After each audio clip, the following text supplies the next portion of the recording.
Our next speaker is Professor Carsten Maple, who is Professor of Cyber Systems Engineering at the University of Warwick's Cybersecurity Centre and a Professor and Fellow at the Alan Turing Institute.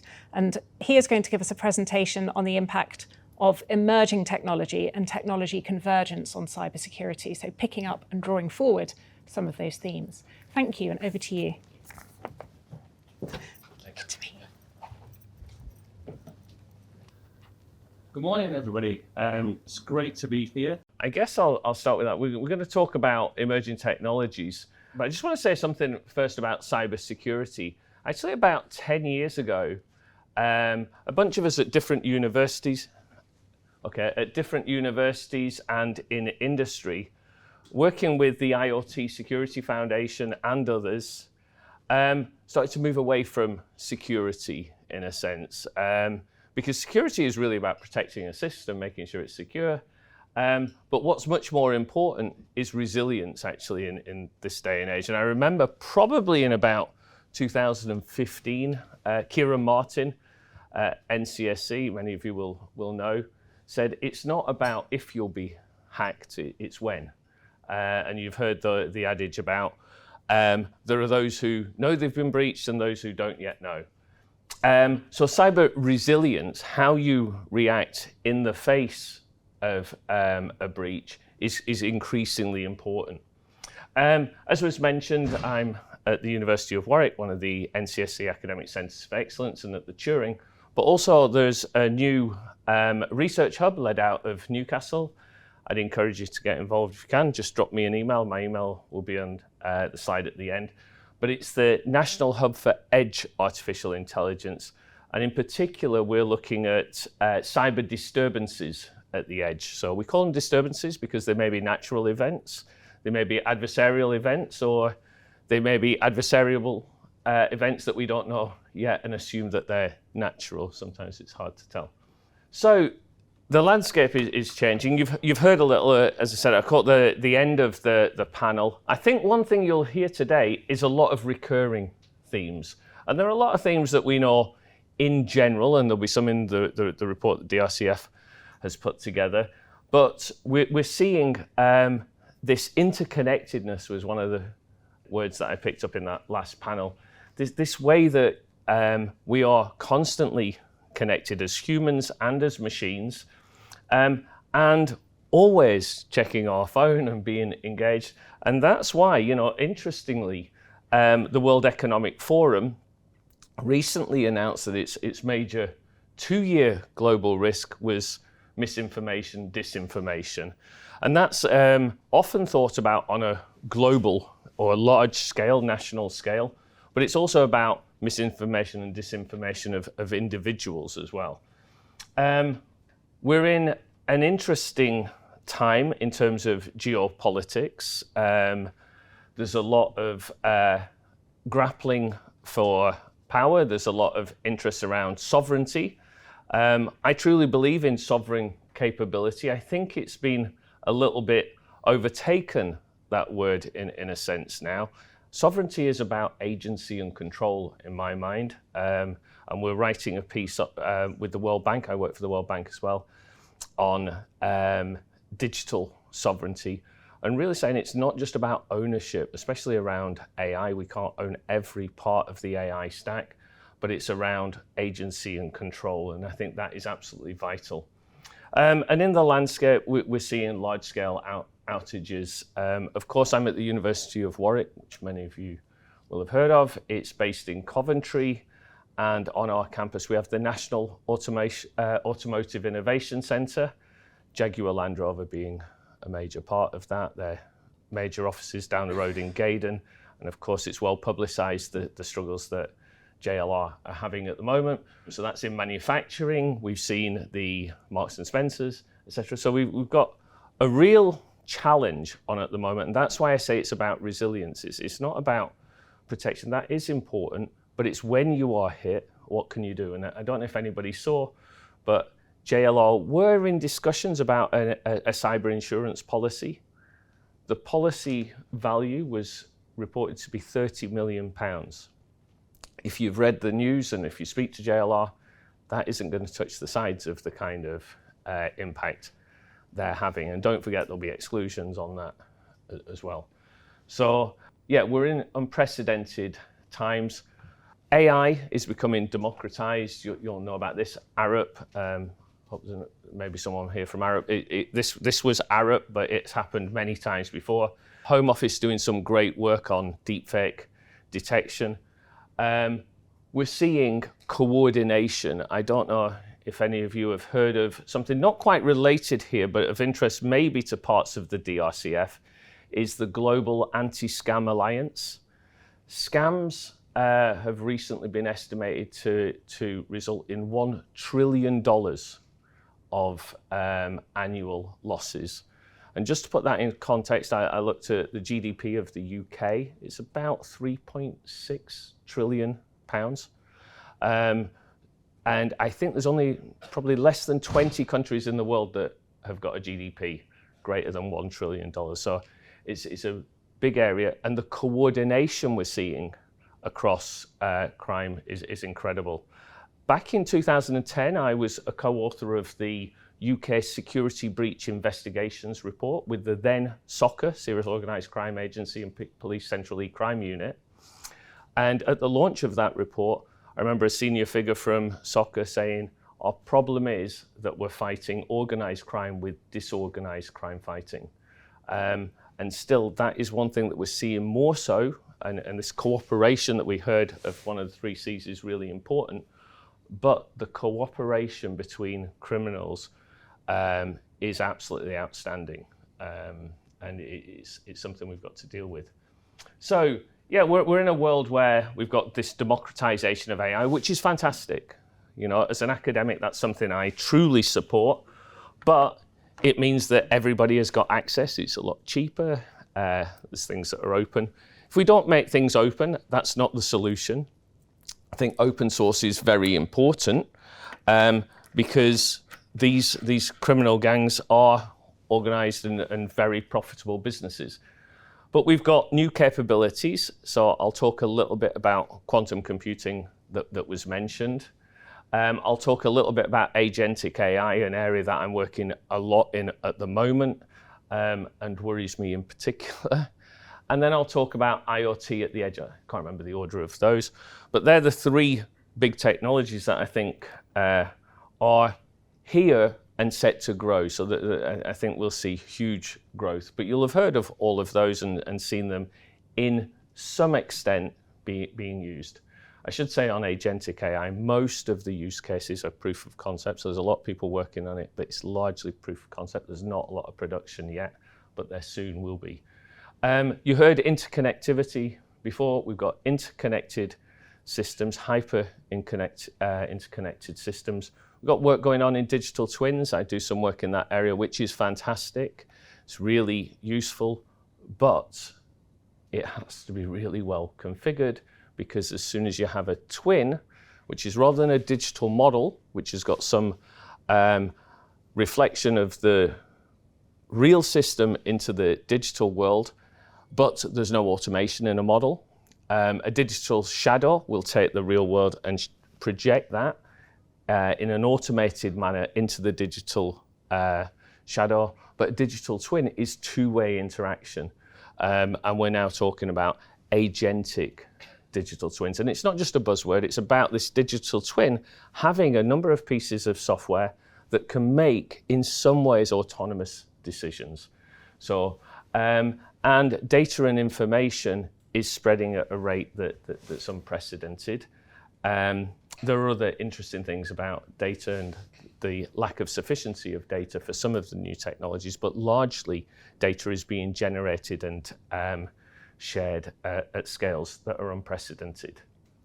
Agentic AI, I'm sure some of you have heard that before. One of the good examples that I think people can relate to is perhaps a holiday booking agent. And these kind of things, we are seeing people do these in proof of concept now. The idea of a holiday booking agent is it would take the pain out of calling up, I don't know, Skyscanner or whichever Google flights that you might look at for your flights, look at your holiday.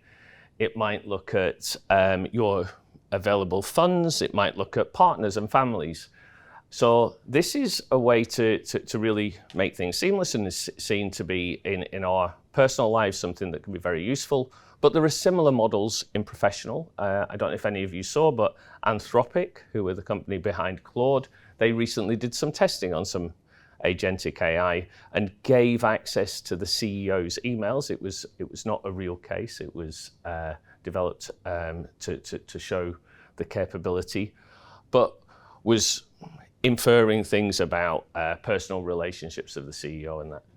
And I should say one piece of work we're looking at the moment is where does the memory reside in those agentic systems? Because if one thinks this holiday booking agent, it will interact with lots of other agents, right? So there'll be agents on the internet. And we're talking now actually about, if you think about the web, instead of search engine optimization, I'm sure you've all heard of, but now we are moving into agent engine optimization so that your agents can see. So all that idea where we used to have no bots coming to my website, that is going to turn on its head. That's going to be a change.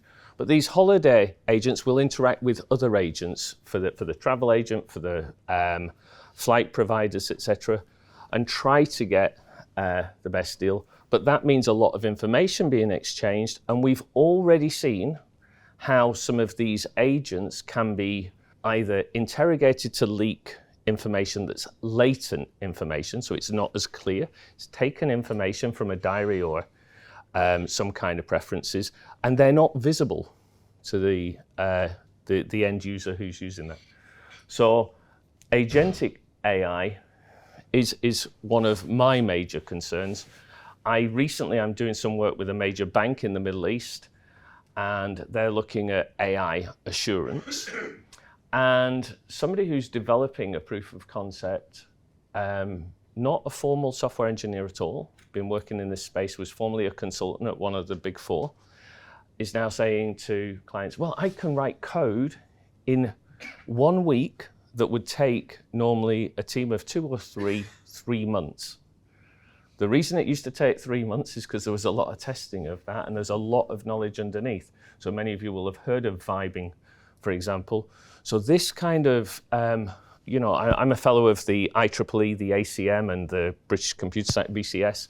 So 3 professional bodies in my field. There's, I think there's Amanda here from the Chartered Institute of Information Security.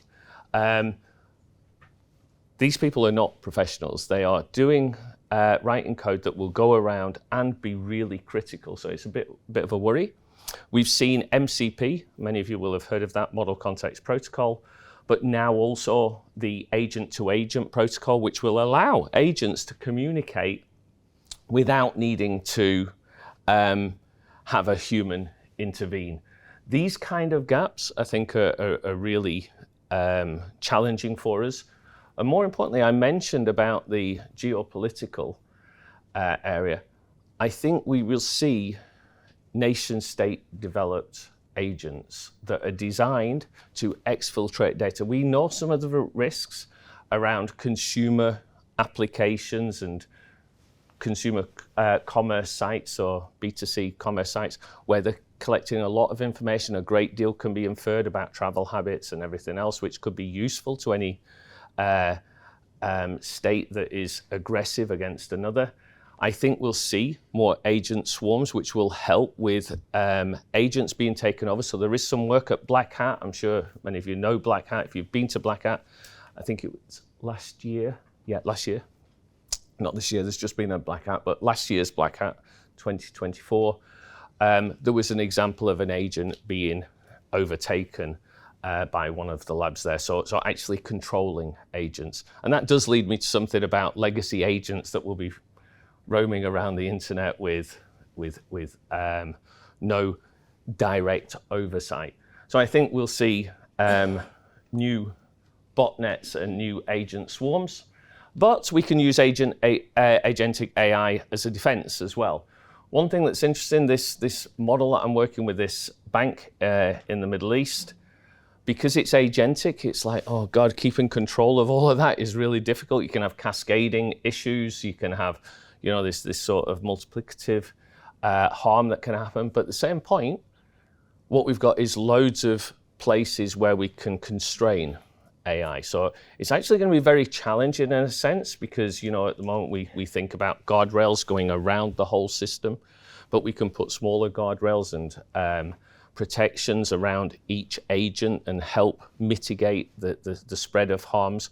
But the problem is getting that right, because also at the end of the day, if it doesn't work, people will just remove it, you know, so that's going to be important. Agentic AI being used in intrusion detection and talking about the convergence with edge systems, how we can use agentic AI to support that. And typically I mentioned feudal system here because there's something called feudal learning, which essentially you have some agents, there is a central coordination. A lot of agentic AI is about orchestration, as you may know or not. But what you'll have is you'll give some policies to agents and let them have freedom to operate within those kind of rules. It's sometimes called a subsumption architecture, but I think those are approaches that we can use. We should be careful because when an agent has multiple goals, it's difficult to work out which one it should satisfy when there's conflicts. And privacy-preserving collaboration across organizations in agentic AI.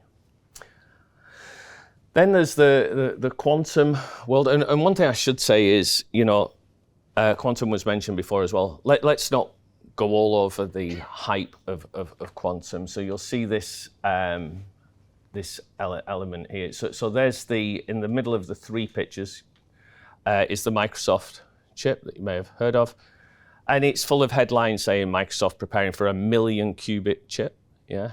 That's 8 qubits at the minute, right? There's a plan. And actually it will escalate quite quickly for physical qubits, but we're not there yet. The most, I think, Caltech might have done one at around 6,100, but I haven't seen how well tested that is. But this was from earlier from the Guinness Book of Records. It's just over 1,000 atom computers have got qubits. And you can see that with quantum compute, there is noise in it, so you need some error correction.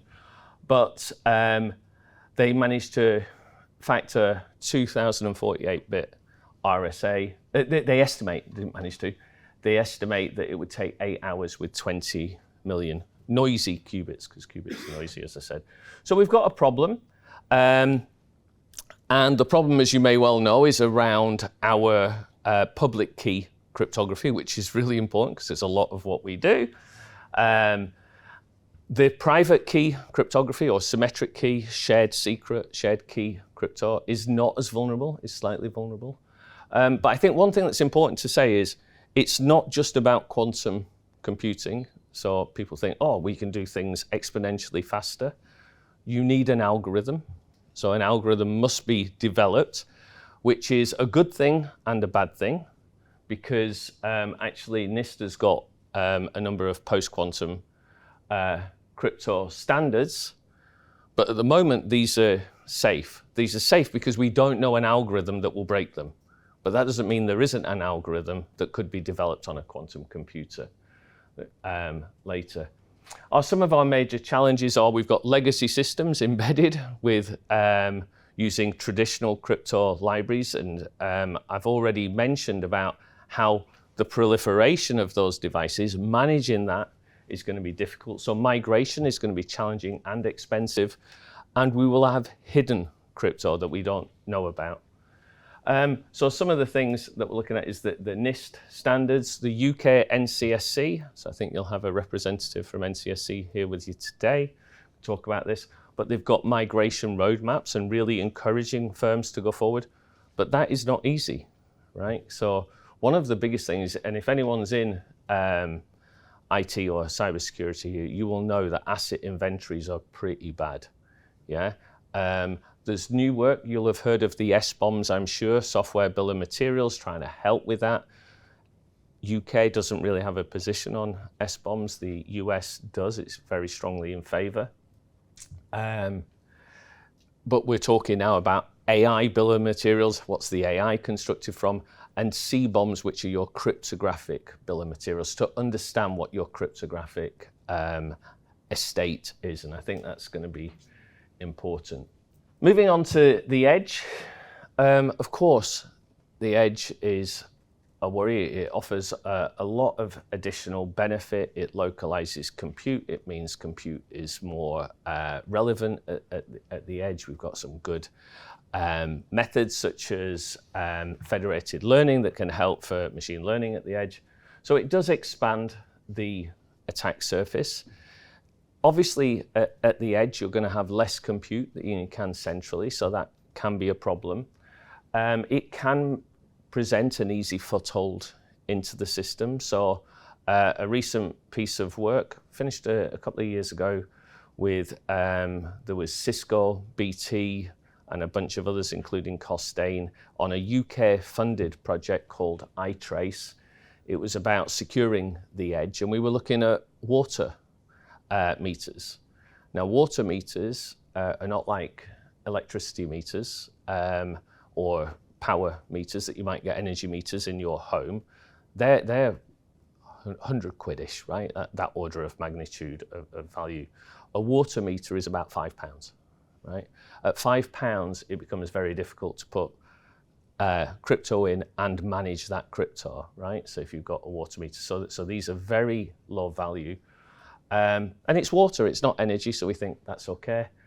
But actually, water is absolutely critical to the running of this country, and that's before we even think about any cooling that we've got of compute centers, data centers. So one has to think about how do we stop footholds, and part of that could be machine learning, and that's what the iTrace project did. It said, okay, let's be reactive rather than proactive. Instead of securing at the edge, let's make sure that if we see problems, we can isolate and we can understand. So Edge AI is a little bit harder to monitor.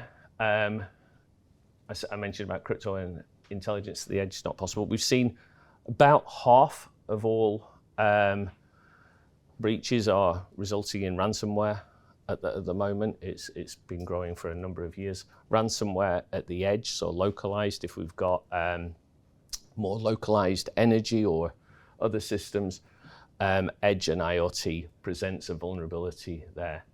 But we can use it in defense, and this is what we're doing at the Edge AI Hub. So we're trying to treat the edge as a sensor grid. So instead of saying, oh, there's all these points where you can get compromised, let's think of all these points where we can gain information. Yeah, and let's see if this information comes in, if we find some compromise or some indicators of compromise, how can we share them across the whole system? Yeah, so information sharing becomes important. One of the important things to help with this is synthetic data. There's a lot of work being undertaken lately in synthetic data. I was a co-author with some others from the Alan Turing Institute and the University of Warwick about synthetic data. It was a report commissioned by the Royal Society.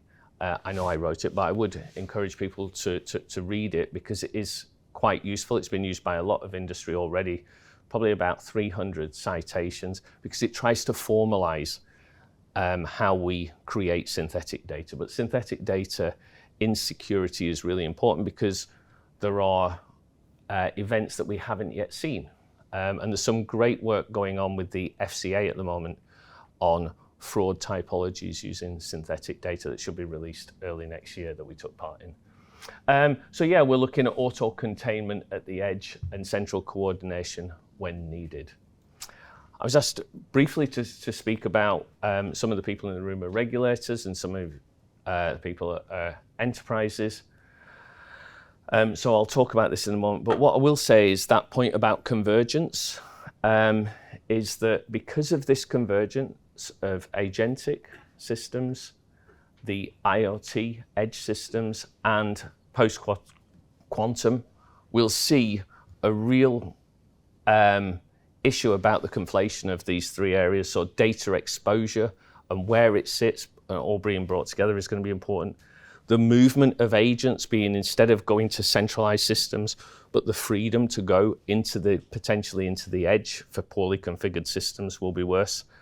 The ability of agents to identify poorly configured crypto. So we know already that people are doing that. They're threat hunting. So we threat hunt in a good way, but people do that to compromise systems, and it's not hard if you've ever done that. But agents will allow you to do that at a greater scale than ever before, and also to identify cryptographic protocols that are vulnerable to quantum compute. And if we think supply chains are bad at the moment, it could get a whole lot worse with agentic systems, because we'll try and connect all of that. So what do we do in terms of people? Well, one thing is I work with a number of regulators, and it's tough. It's tough for regulators, it's tough for universities to get people who are really good at cyber, really good at AI, when, I don't know if you know thinking machines. Anyone heard of thinking machines? Startup in the US, yeah? 5 months old and got 2 billion as a raise on a 10 billion estimate. Do you know what they're paying people? A lot of money, a lot more than the DRCF, I can tell you that, and the University of Warwick and the Turing Institute. But you can't compete on salary. What you have to compete on is around mission and environment, and encouraging people to, and mission doesn't pay the mortgage, right? So it can't be just that, but it's got to be an enjoyable kind of thing. So you've got to work collaboratively with your team and understand that people will go on, right? They'll move for higher salaries elsewhere, but getting the most out of them while they're there. So really upskill people's working active training programs with them. Really work how you can get AI and people to work together. Thank you. And we heard, I think there's a session on humans afterwards, and I heard the term about humans systems before. It's really about how well we can integrate, because the quicker we can do that, the better it will be. And finally, I'd be looking at assured by design systems. So we've talked about secure by design. When we've got AI systems, yes, they should be secure, but it's so much more than just that. Let's try and get to where we can around assured by design. The regulators in the UK, I talk about quite a lot, are very much at the forefront. Digital sandboxes, policy sandboxes are really important. Maintaining human in the loop. We're hoping to start a laboratory at the University of Warwick around human and AI interaction, where we can see how do you best get that team together. The takeaways, this is the final slide before questions, is the threat velocity is changing rapidly. We need defense that moves at pace as well. We've got to mirror that. We need to migrate our cryptographic estate with process discipline. And that's got to start with understanding what we've got. So there's got to be an adequate inventory. I worry that there'll be a panic towards the end. We don't know. It's one of those events that it's not really at scale compute because right now, but we'll start to see it, and we'll see nation states gain access before some of the cyber criminals. But we've got to manage this process, I think. And I think what we should do is test our systems hard. You've seen red teaming come into the common lexicon right now. It's been around for a while for many of people in this audience and the people that I work with, but test it really hard as much as you can, because doing it now will help later on. And design for failure, think about that resilience. Thank you very much.